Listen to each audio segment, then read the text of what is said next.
Salve, gente! Tudo bem? Como é que vocês estão? Vamos embora com o podcast de hoje? Cara, que loucura, né, mano? Que loucura, gente. Onde é que nós vamos parar, né? Onde é que nós vamos parar? A gente ri aqui, mas obviamente é aquele rir para não chorar, né?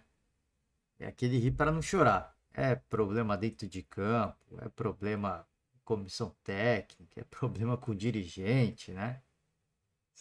Cara, que loucura, né? Que loucura. Bom, aí na tela está aí o vice-presidente de futebol do Flamengo, o Marcos Braz. E, cara, assim, tem os seus problemas como dirigente, né? E o próprio Rodolfo Landim também como presidente tem os seus problemas. Mas eu sempre que eu tenho a oportunidade eu elogio, né? Não tem projeto de futebol, isso fica claro, hoje é muito claro, é muito óbvio até, né? Dizer isso. Não tem projeto de futebol, mas a gente tem que elogiar o que tem que ser elogiado. O clube, administrativamente falando, em termos de finanças e tudo mais, contratação de grandes jogadores, se os caras jogam ou não, isso é outra história. Isso é outra história, não é nesse mérito que eu estou entrando. Por isso que eu falo assim, na administração do Flamengo, cara, a dupla Rodolfo Landim e Marcos Braz, essa temporada é ruim? É péssimo. É péssimo. É horrorosa. Teve, assim, nada do que foi planejado deu certo. Mas eu acho que. E aqui, não é querendo passar pano nem nada. Mas eu acho que é uma gestão que peca pela megalomania. É uma gestão que peca pela megalomania. Eu acho que tanto o Landim quanto o Marcos Braz, eles adotaram, o Bruno Spindel também, eles adotaram uma postura, eu acho que meio que de alguns clubes ingleses, tipo o Manchester United, o Arsenal, tipo do PSG, de ser um clube super poderoso, com um poder financeiro absurdo, é inigualável no Brasil. Não há nível de comparação. Não há nível de comparação. E em virtude disso, fazer grandes contratações. Fazer grandes contratações. E grandes apostas. É um clube megalomaníaco hoje. Né? É um clube megalomaníaco. Não dá certo? Cara, a gente pode discutir isso. A gente pode discutir isso. Mas, cara, a cada balanço financeiro do Flamengo, poxa, você olha para o balanço financeiro do Flamengo e, por exemplo, do Palmeiras, que hoje a gente pode dizer que é o clube mais próximo, não há nível de comparação, gente. Não só na questão da receita, mas nas dívidas. Nas dívidas das duas equipes. E mesmo assim é um clube com um apetite de contratação absurda. Então, não tem planejamento de futebol, concordo. Concordo, não tem planejamento de futebol. Mas o clube, administrativamente falando, em termos de finanças, toda a gestão de uma empresa, né? Que envolve uma empresa. Né, aspectos legais, enfim, é, recursos humanos e tudo mais. E a contratação de grandes jogadores. E aí, quando se contratam grandes jogadores, grandes estrelas, já entra um pouco na questão do departamento de futebol, né? Recursos humanos, tudo mais, do departamento e do planejamento de futebol. Se vai dar certo ou não, cara, cada investimento não dá para saber se vai dar certo. A partir do momento que o Flamengo vai lá, olha para Vila Belmiro, contrata Gabigol e Bruno Henrique, aí olha para Minas Gerais, traz a Rascaeta. Aquela altura era uma aposta também. Ou você vai dizer que não? Ali era uma aposta. Como acontecia uma aposta quando eles trazem o Cebolinha, quando traz o Alan, quando repatria o Gerson, também é uma aposta. Você vai dizer que quando o Flamengo anuncia a contratação do Cebolinha, você achou que ia ser o que é hoje? Se você dizer que, ah, não, tinha certeza que ia ser. Se você dizer isso, você é maluco. Você está sendo, no mínimo, no mínimo você pensou, vamos ver, né? No mínimo você deve ter pensado isso. Vamos ver se vai dar certo. Vamos ver. Foi um grande jogador, foi um destaque de uma Copa América. Jogador de seleção. A mesma coisa, se quando contrata, anuncia a contratação do Gabigol. Você pensou que este atleta seria um dos maiores ídolos do Flamengo, talvez depois do Zico? Difícil, né? Difícil. Então, por isso que eu falo assim, questão de futebol, planejamento de longo prazo, qual que é a ideia de jogo, o que que o Flamengo quer para o seu futebol, como é que o Flamengo quer jogar, isso não existe. Agora existe todo um mérito também na contratação de jogo. Se esses jogadores jogam ou não, é o que eu tô falando, eu não estou entrando nesse mérito ainda. Eu não estou entrando nesse mérito. O mérito que eu estou entrando é um clube que é extremamente saudável, receitas absurdas, dívidas baixíssimas, com um poder de investimento que, cara, é inigualável. Ah, mas contratação não é sucesso. Não é. Não é. Mas, de novo, calma, não, ainda não cheguei nesse ponto. Porque se a gente olha para o Paris Saint-Germain, é praticamente o Flamengo hoje, né? Essa temporada, pelo menos. Essa temporada que eu tô falando. Mas estamos falando do atual campeão da Libertadores e da Copa do Brasil. Você pode até falar, ah, mas caiu do céu, contratou o Dorival, meio que caiu do céu. Sim, mas com o investimento e com o elenco que tem, é óbvio que isso se torna viável. Então, assim, pode não ter um planejamento de futebol. E aqui não estou passando por, não tenho nenhum motivo para defender o Marcos Braz. Acho ele um dirigente ruim, né? Quando vem a público, às vezes ele é deselegante, tudo bem. Eu não tenho nenhum motivo para defender o Marcos Braz, o Landim, a gestão do Braz, do Landim, do Espíndola. Não tenho nenhum motivo, até porque eu não tenho nenhuma proximidade, né? Eu não tenho por que fazer isso. Mas, cara, a gente tem que reconhecer certas coisas. Se o Flamengo é campeão brasileiro com o Rogério Ceni, tem um grande treinador? Tinha um grande treinador. Mas aquilo se torna viável ao longo de uma temporada, você mudar o curso de uma temporada. Por quê? Porque você tem grandes jogadores. Você conseguir conquistar uma Copa do Brasil e uma Libertadores com a temporada rolando, trazendo um Dorival Júnior, isso só se torna possível porque você investiu. Seu elenco ele é fortíssimo. Então, não tem planejamento no sentido de, olha, como é que a gente quer jogar? O que que a gente pensa do nosso futebol? Este treinador, as ideias de jogo dele, elas condizem com o elenco que eu montei? Isso não existe. Mas é o que foi? O Flamengo peca pela megalomania. Ele pega pela megalomania, contrata grandes jogadores. Você vai dizer que o Cebolinha não seria titular no seu time. Olha o que o Marinho tá fazendo no Fortaleza hoje. E ele era reservaço no Flamengo. Olha o que ele tá fazendo no Fortaleza. Era o jogador do Flamengo há pouco tempo atrás. Então você pensa,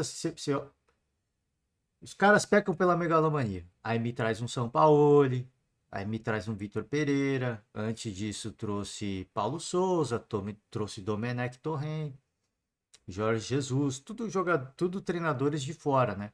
Porque é um clube que peca pela megalomania. Pega megalomania. Os caras têm grana para gastar. Hoje a gente pode falar que é gasto, né? Os caras têm grana para gastar. Hoje você vai dizer que o Cebolinha é um investimento? Pô, até pelo tempo que ele já tem de casa, não é bem um investimento, é um gasto, né? É um gasto. Enfim, né? E é neste contexto, por que eu tô fazendo? Ah, tá fazendo carinho para bater, né?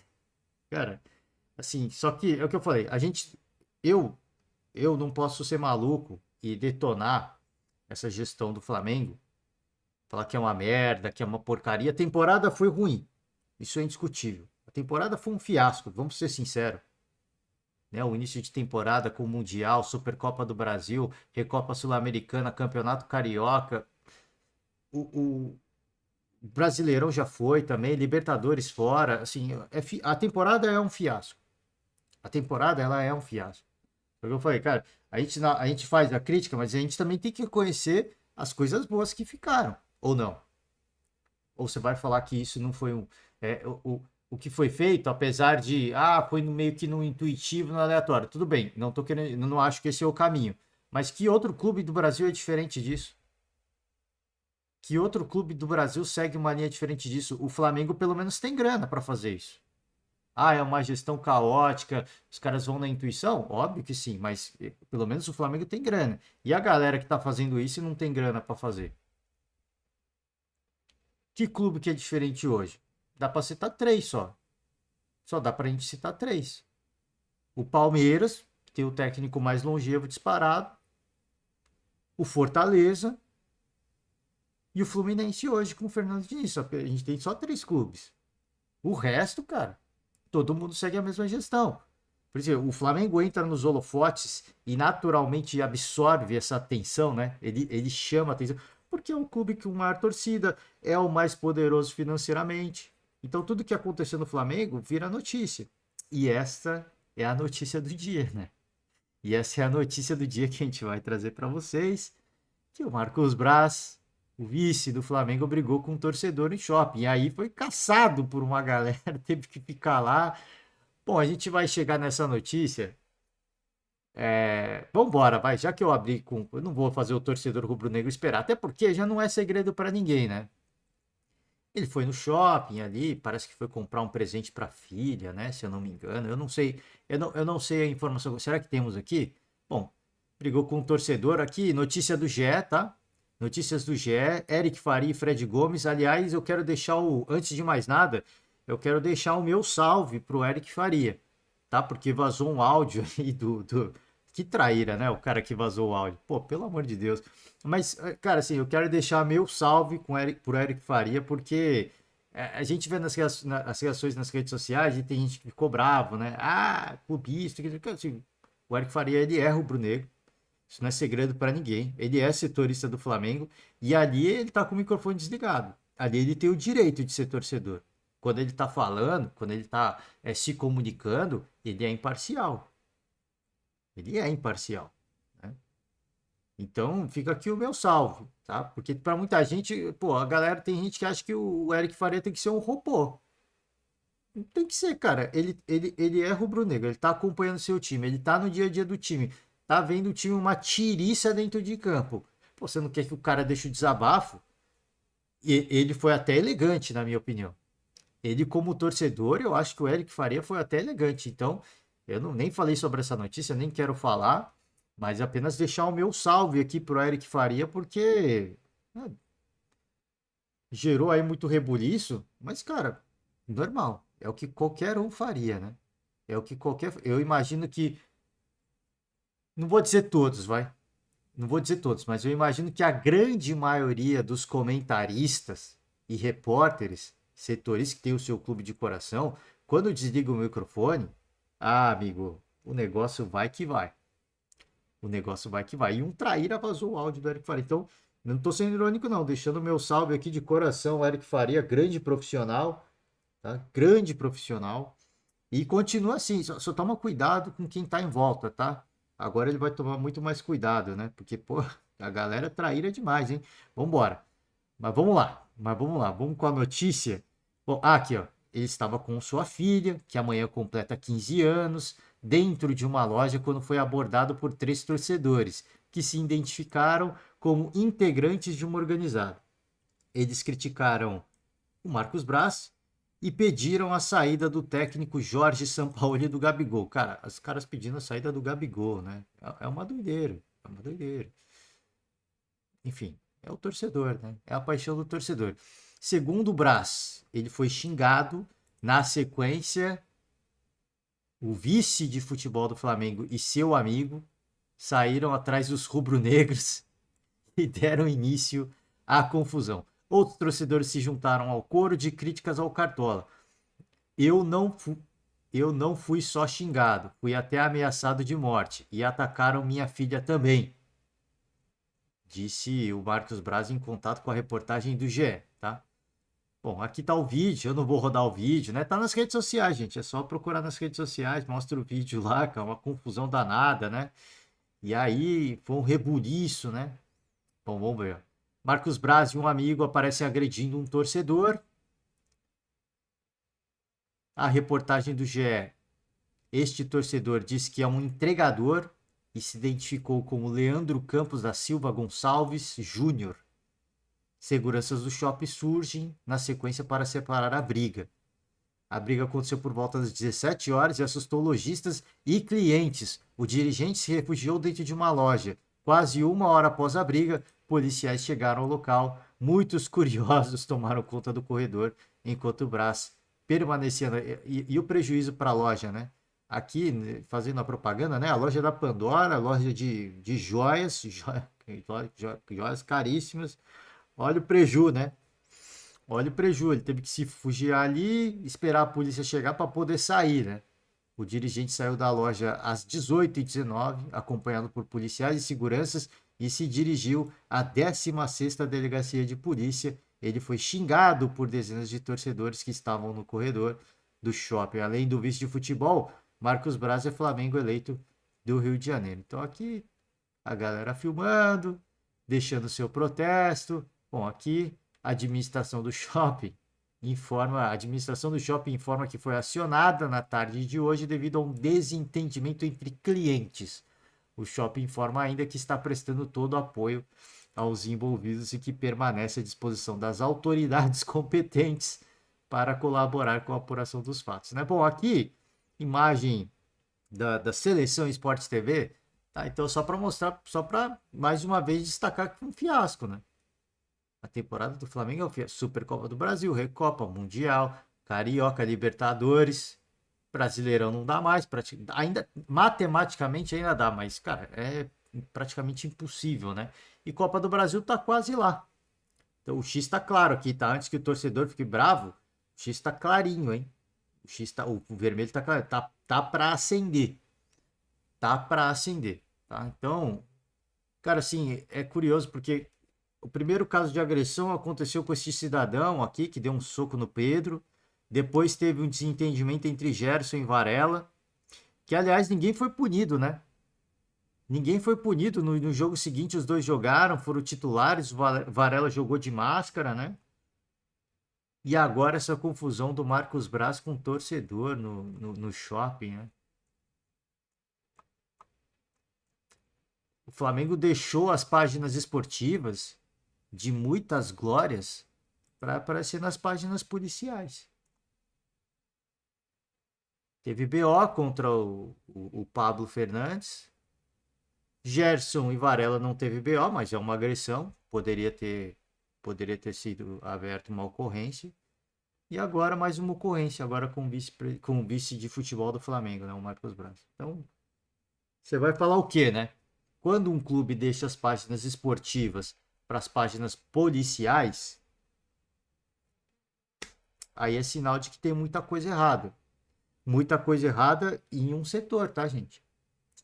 Em um setor apenas, porque todo o resto do ecossistema que é o Flamengo tá funcionando legal, né? É curioso como assim, é um time que vive. A gente fica olhando o Paris Saint-Germain, né? Ah, polêmica, Neymar, Mbappé, Messi com torcedor, internamente existe uma rixa, cara, assim, não teve agressão lá, tá? É importante deixar claro, mas todas aquelas polêmicas que a gente ficava pensando assim, cara, como é que é possível, né? Como é que é possível? Não para um treinador no cargo, aí torcedor pegar no pé, fala que o vestiário é rachado, Mbappé quer ser o destaque do time, mas o Neymar que é. Cara, assim, ficou uma parada que a gente via de longe e falava, como é que é possível, né? Os caras contratam os melhores jogadores do planeta, cara, como é que é possível? Assim, uma administração caótica. Ali é diferente, tá? O PSG eu não conheço a realidade de perto, mas também não vou aplaudir, porque ali tem a bênção do dono, hein? O Flamengo não tem dono. O Flamengo não tem dono. Por isso que deixo o destaque aqui pro Flamengo. E aí a gente vê um Flamengo poderosíssimo também, o mais poderoso do Brasil, talvez, né? O PSG disparado o mais poderoso da França. E a gente, cara, como é que é possível, né? Tem tudo para dar certo, o salário em dia, salário altíssimo, a folha salarial é qualquer parada, tudo em dia, tudo bonito, os melhores jogadores à disposição e, cara, não dá certo, né? E aí polêmica daqui, polêmica de lá. Bom, falta o comando de futebol, né? Falta o comando de futebol. A administração como empresa é excelente. É de fazer inveja a qualquer um. Agora, no futebol não tem comando. Acabei de citar ali, Gerson e Varela, não teve punição. E o Pedro foi punido, né? Ele tomou um soco na cara e foi punido. Tudo bem, ele agiu mal, não fez lá, não fez lá o aquecimento da forma como deveria, faltou com profissionalismo, sim, mas no final ele foi agredido. E aí ele vê dois companheiros que se agridem e ninguém é punido. E é titular no próximo jogo, né? E aí você começa a observar essas coisas, fala, o que que deu errado na gestão São Paulo? Tudo, ele deu errado. Primeiro que ele relativiza a atitude do Pablo Fernandes, faz um comunicado ali, uma manifestação totalmente mequetrefe, né? Eu até falava assim, eu até absolvi um pouco São Paulo, que eu falava, pô, é amigo dele, né? Só que hoje fica claro que ele precisava ter uma atitude contundente em relação aos atletas, a blindar os atletas. Isso é inadmissível, né? Ali ele começou a cavar os problemas do seu dia a dia dentro do Flamengo. Porque ele meio que faz vista grossa pro amigo dele, né? E o torcedor e o Pedro que foi agredido, né? Nada, né? Nada. E aí depois faltou comando do futebol, é o que eu falei, faltou comando do futebol, porque teve gente, pelas notícias que a gente viu, internamente que quis contemporizar, quis jogar panos quentes. Aí acontece o episódio de Gerson Varela, foi contemporizado. Aí você vê, cara, o Pedro olha isso. Você acha que o Pedro tá feliz? Até hoje. Cara, tomei multa, fui suspenso de um jogo e os caras estão aí, cara. E os caras estão aí, não aconteceu nada. É uma loucura, né, gente? Então, qual que é a mensagem que passa? Não tem comando. Não tem comando. Eu abri o podcast elogiando a gestão e eu acho que tem que ser elogiado. A gente não tem que ter a gente não tem que fazer um recorte apenas negativo e não pode fazer um recorte só positivo, mas, cara, assim, a gestão mesmo do futebol mesmo é uma bagunça, cara. É uma bagunça, os caras não sabem o que querem. Tá, vamos aqui, ó.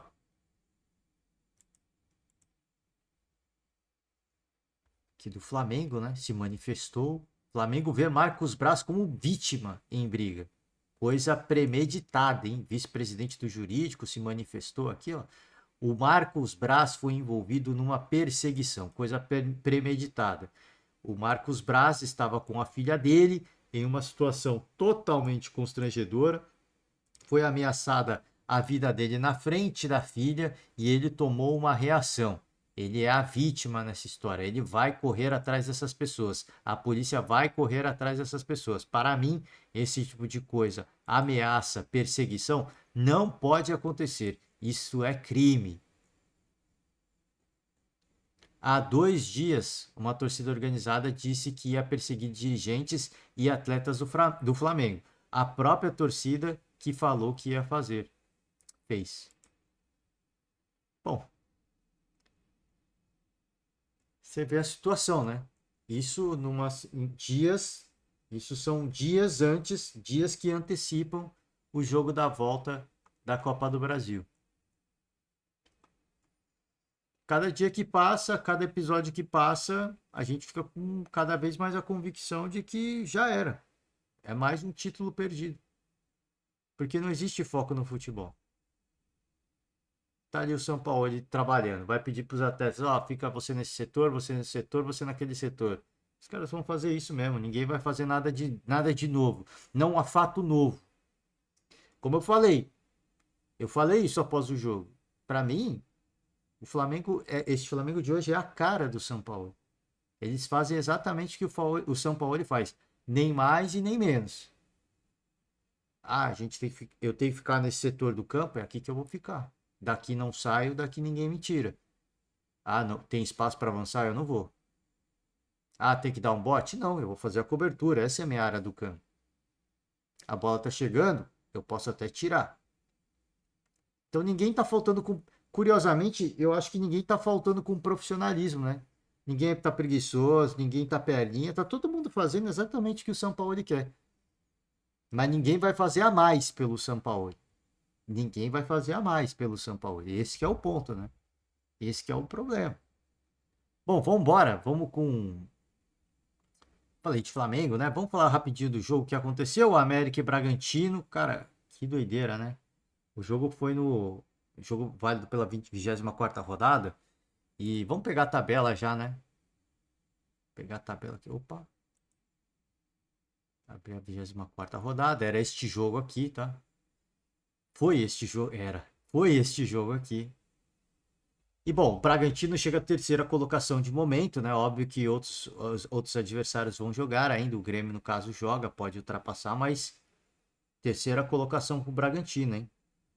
Que momento, cara. Que momento.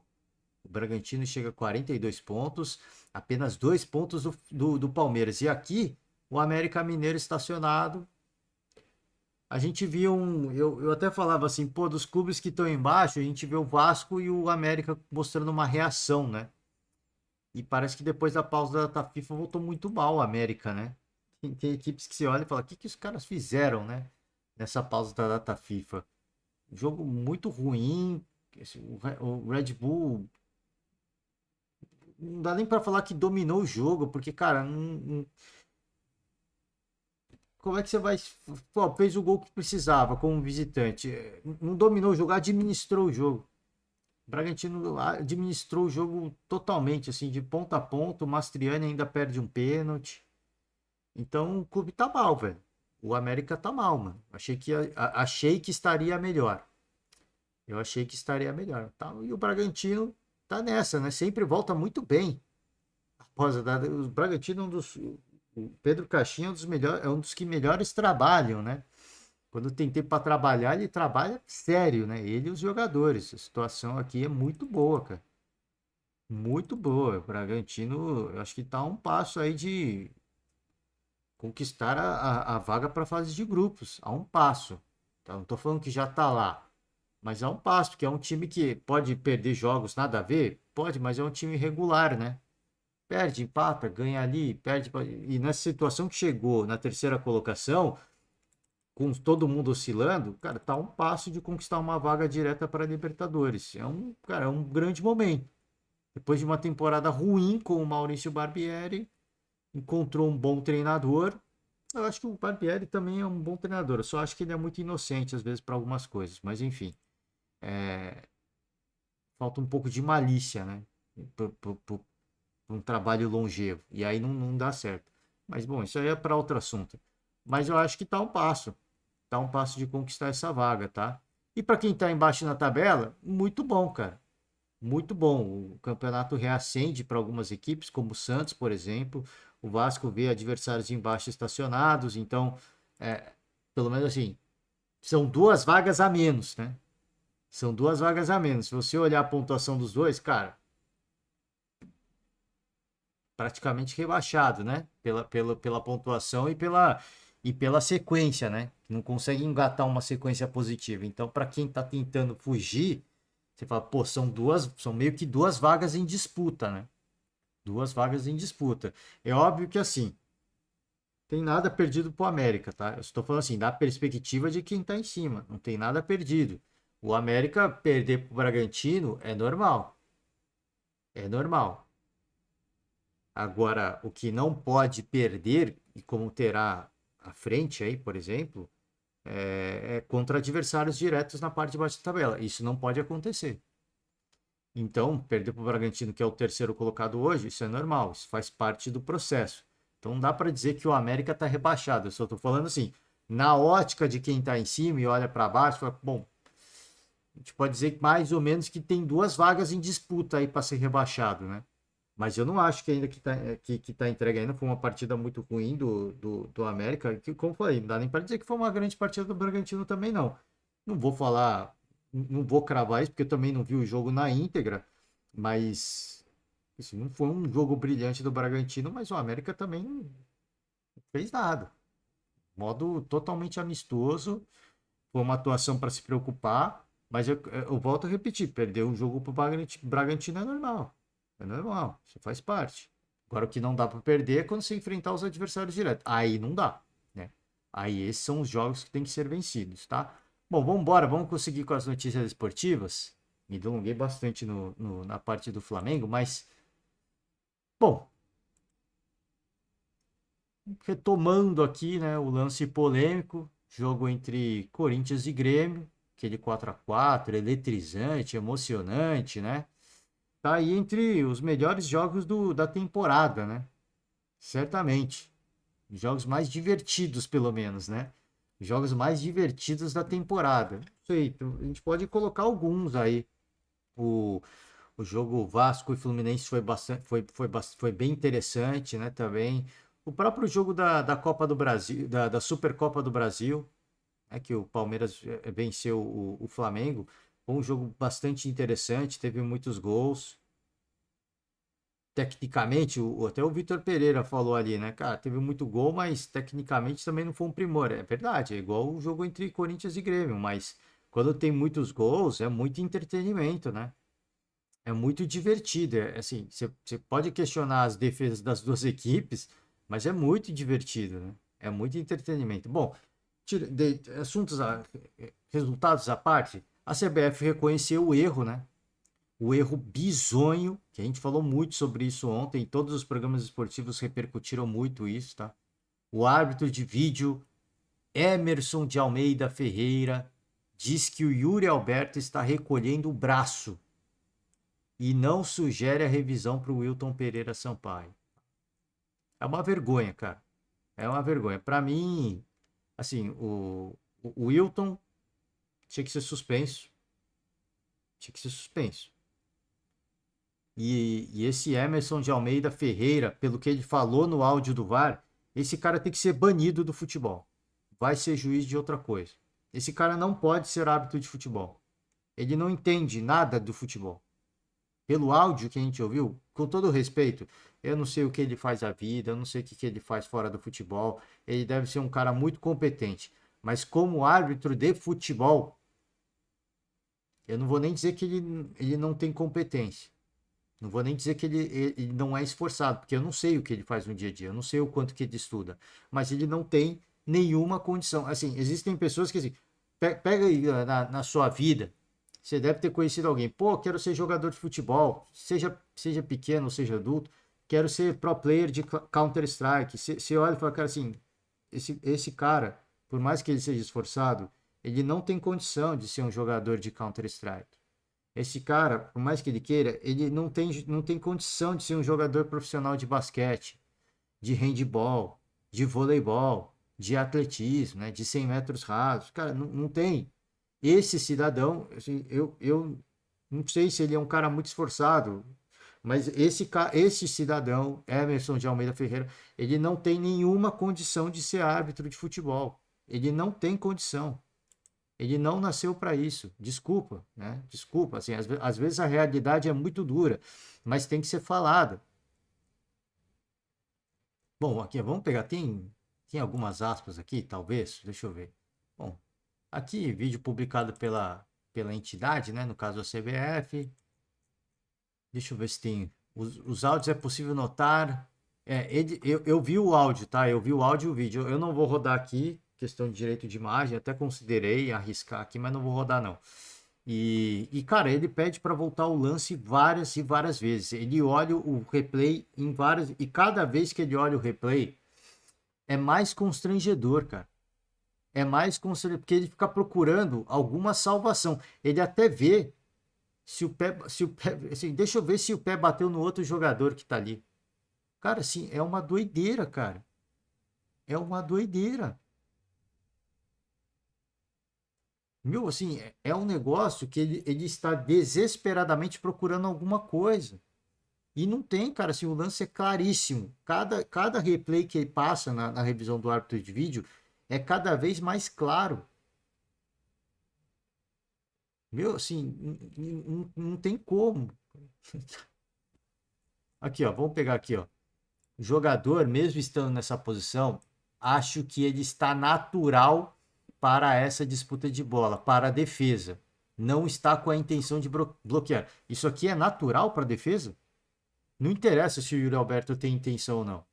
Como eu falei ontem, o Yuri Alberto não é zagueiro. Ele não é zagueiro, ele não tem o cacuete do zagueiro.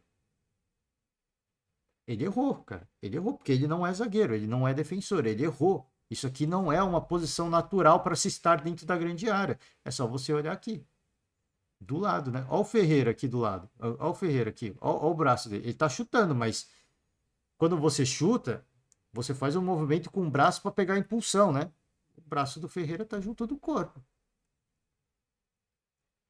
Isso não é um movimento natural. Gente, assim, cara, são pessoas.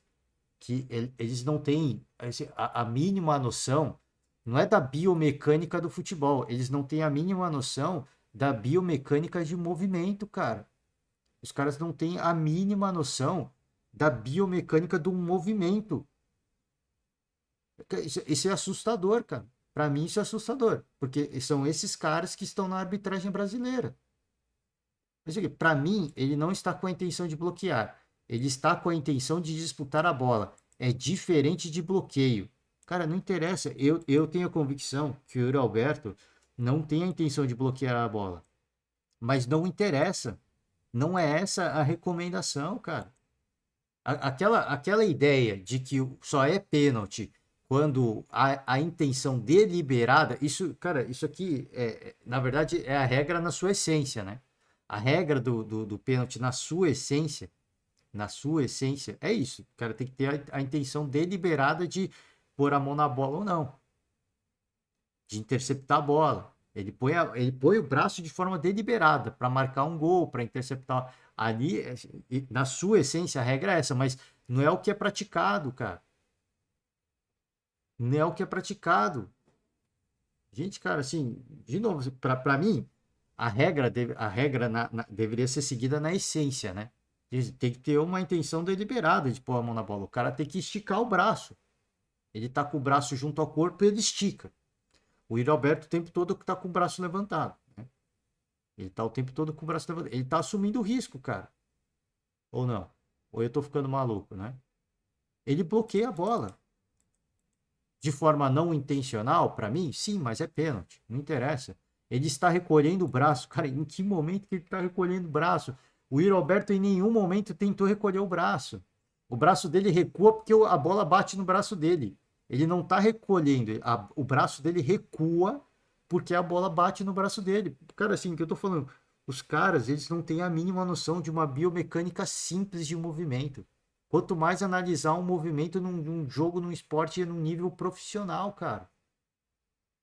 Ele está indo com o braço na direção da. Ele não está indo com o braço na direção da bola. Ele está recolhendo. E aí vem o árbitro assistente, né? Você não acha que está muito aberto, não? Que essa bola passaria se ela não bate no braço? E assim, o cara. Eu não sei nem quem é, porque eu não tenho o nome dele aqui, né? É o Michel Patrick Costa Guimarães. Esse cara tentou, de alguma forma, trazer a luz na cabeça desse cidadão. E não, ele bancou a decisão. Ele bancou a decisão. E este aqui, este senhor, este cidadão, era o cidadão que deveria ter visto com a bola rolando. Este cidadão, Emerson de Almeida Ferreira, cometeu um erro gravíssimo. Esse cara tem que ser banido do futebol, para mim. Ele não, com todo, volto a repetir, ele pode ser um cara super trabalhador, mas é a mesma coisa eu pegar hoje e falar, quero ser um jogador de futebol profissional, eu quero jogar na Premier League. Os caras vão ver eu jogando e falar, cara, amigo, você pode se esforçar, mas, cara, desculpa, você não nasceu para isso. Você pode ter nascido para jogar outra coisa. Você pode ter nascido para jogar xadrez, você pode ter nascido para jogar tênis de mesa, você pode ter nascido para jogar badminton, mas para jogar futebol você não nasceu. É a mesma coisa, cara. Eu não sei o quanto que esse cara é esforçado. Ele pode ser o árbitro mais esforçado de todos. Mas aqui, cara, amigo, você não tem a menor capacidade de ser árbitro de futebol. Você pode ser árbitro de tênis, você pode ser árbitro de tênis de mesa, como eu citei. Você pode ser fiscal de atletismo, de natação, mas de futebol você não tem condição, você não nasceu para isso. Infelizmente, isso dói no coração dizer, porque você pode estar frustrando com um sonho até da pessoa. Mas melhor você ser honesto e falar a verdade para a pessoa encontrar o seu caminho na vida do que você ficar postergando. Do que você ficar postergando. E lá na frente o cara descobre, caraca, mano, eu não nasci para isso. Eu não nasci para isso, né? Achei gravíssimo. Esse cara tem mais a mais grave para mim é desse cidadão aqui, Wilton Pereira Sampaio, que deveria ter visto com a bola rolando. Ele se omitiu. Ele se omitiu. Para mim, o Wilton se omitiu. Ele deixou para a arbitragem de vídeo. Ele deixou para a arbitragem de vídeo. Até porque o Wilton, ele ouve o árbitro de vídeo. Ele vê que os caras estão debatendo. Ele vê que o Michel, ele questiona sobre o quanto que o braço está aberto, né? E ele vê o tal do Emerson bancando a decisão. Ele ouviu tudo isso, né? Então ele já, ele com a bola rolando, eu acho que ele viu. Só que ele não quis bancar, né? Aos 49 minutos do segundo tempo, não vou ser eu que vou fazer essa chamada. Pipocou. Pipocou. Mas aí ele ouve o árbitro discutindo e ele não faz nada, né? E ele não faz nada. Bom, aqui a CBF afastou a equipe do VAR e o Wilton está sob análise. Tem que ser todo mundo afastado.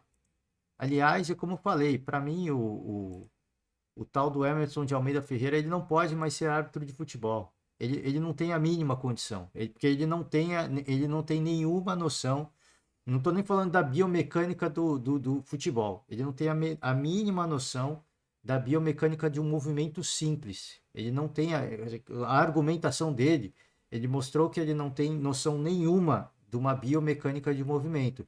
De que quando você anda, uma perna vai para trás e o braço vem para frente. O outro braço do outro lado oposto, vem para quando sua perna direita está para trás, seu braço esquerdo está para frente, né? Isso é natural, isso acontece com qualquer. Você procura aí, procura um cachorro correndo, um leão correndo, né? Um elefante andando, caminhando, é tudo assim, é tudo alternado, porque isso é biomecânica básica de movimento. Para que você tenha equilíbrio,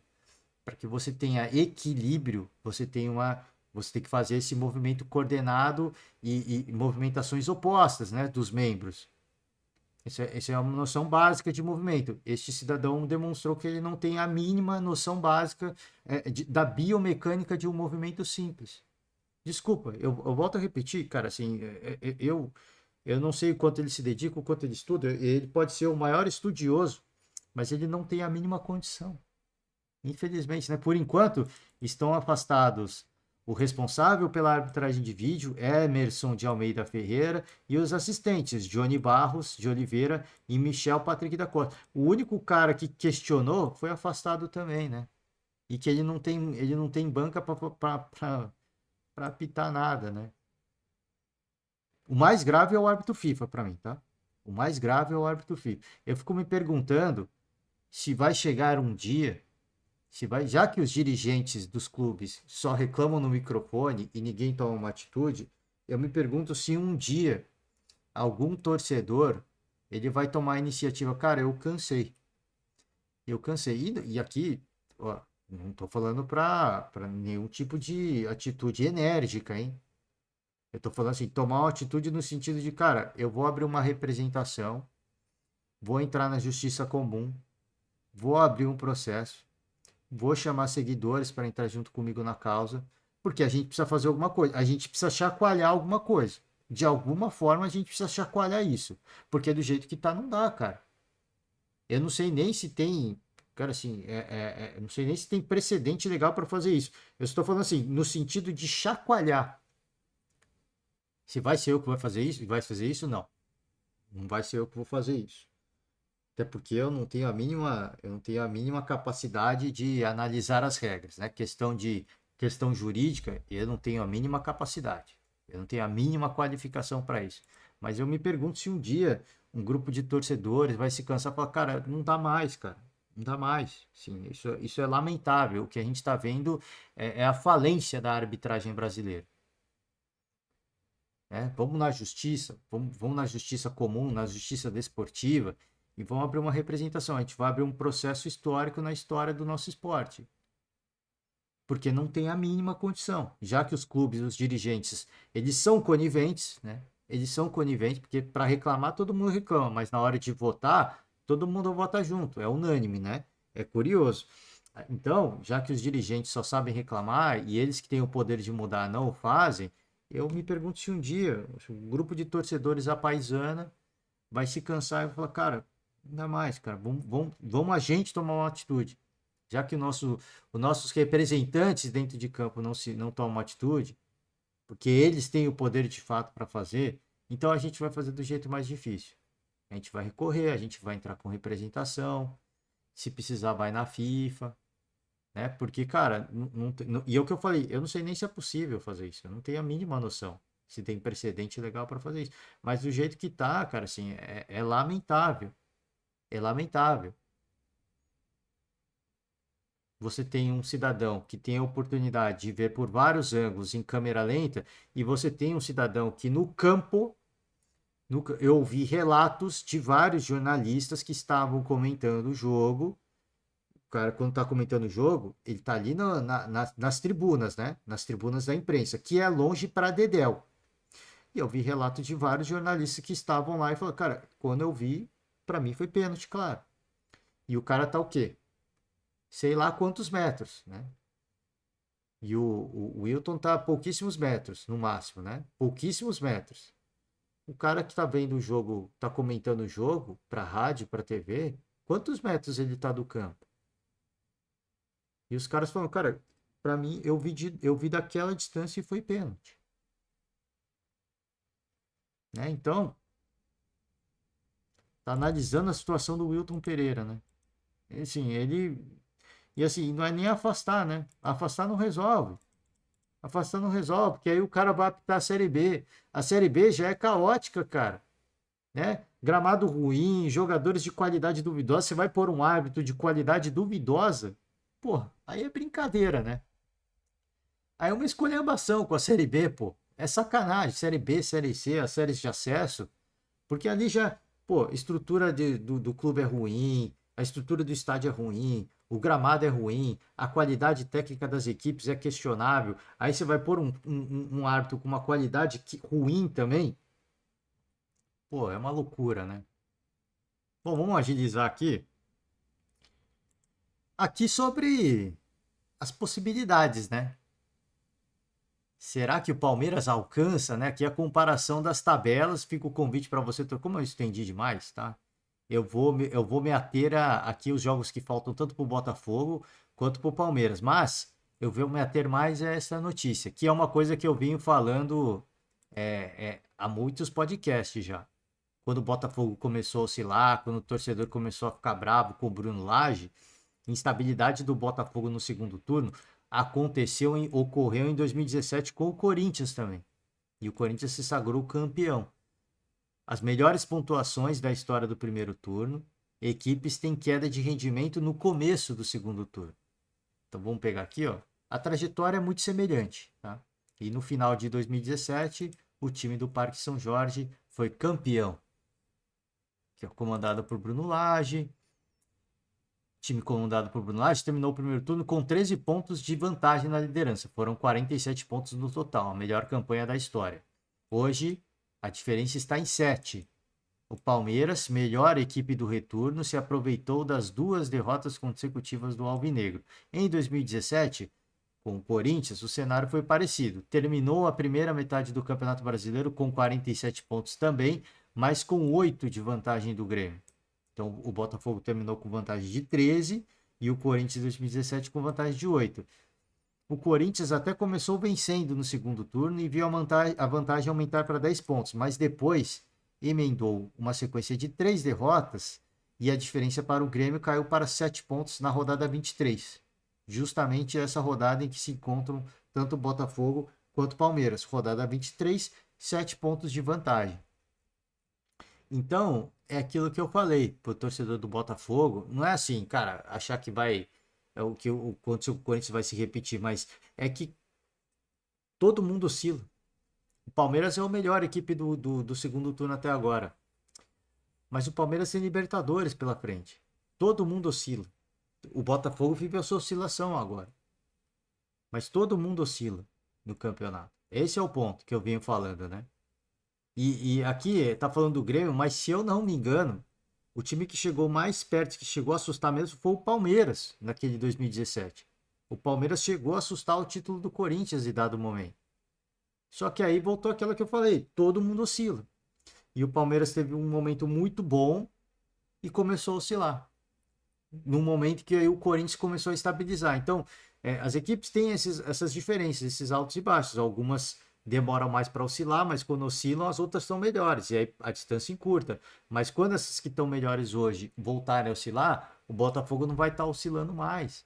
Por exemplo, a vantagem foi de 13 pontos. Isso aqui, cara, é muito ponto. É muito ponto, tá? Vamos ver, cara. Só o futuro vai dizer, mas eu ainda acho que a distância é muito confortável. É muito confortável. A distância de 7 pontos, ela não cai em 3 rodadas. A distância é de 3 rodadas no momento, né? Em termos de pontuação. Mas não se cai em 3 rodadas, né? Leva-se um tempo para essa distância cair.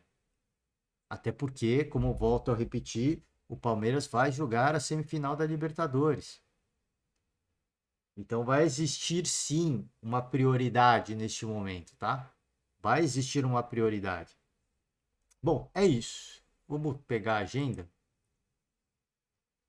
Vou pegar a agenda de jogos e vamos ter aqui Goiás e Flamengo. Meu Deus, gente. Vamos ver como é que vai ser isso aqui. Vamos ver como é que vai ser essa parada, hein? E ó, vai ter torcedor rubro-negro lá cornetando, hein? Fluminense e Cruzeiro, São Paulo e Fortaleza, aqui não tem jeito. O São Paulo vai todo reserva. Não tem jeito. Talvez o Dorival faça o que ele fez com o Inter. Coloca um ou outro jogador para ter um pouquinho mais de ritmo, mas não vai ficar muito tempo, eu acho. O Dorival não vai correr nenhum risco de lesão. Nenhum risco.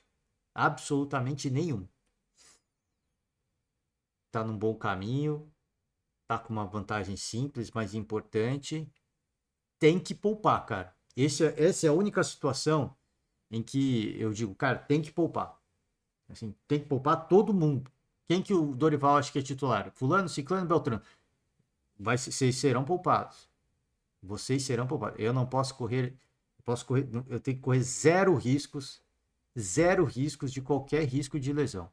Porque até um contato sem querer, num contato sem querer, o Marcelo, cara, aquele lance da Libertadores ali, a perna do rapaz parecia um boneco. O cara parecia um boneco. E ali foi um acidente, cara. Assim, um acidente. Você tem que evitar a todo custo, cara. Você tem que evitar a todo custo. Bom, é isso, tá? É isso. Peço perdão aqui. A gente se delongou demais na discussão da arbitragem, questão do Marcos Braz. Eu vou encerrar por hoje. A gente vai acompanhar os jogos do Campeonato Brasileiro. E amanhã a gente está de volta com coletiva e para repercutir a rodada e as pontuações. Copa do Brasil está chegando também. Então a gente vai fazendo um aquecimento e a gente vai deixar para o final de semana a nossa prévia, tá? O momento das duas equipes, como a gente acha que vai chegar. Vamos ver, cara. Vamos ver. Vamos aguardar essa rodada para ter mais informação das duas equipes. E amanhã a gente está de volta e a gente vai falando das rodadas ao longo dos dias e faz a prévia da Copa do Brasil, da final da Copa do Brasil no sábado, tá? Agradeço demais vocês que nos, nos acompanharam até aqui. Peço encarecidamente para deixar uma moral. Encerro por hoje. Valeu demais. Um forte abraço e amanhã nós estamos aí. Tchau.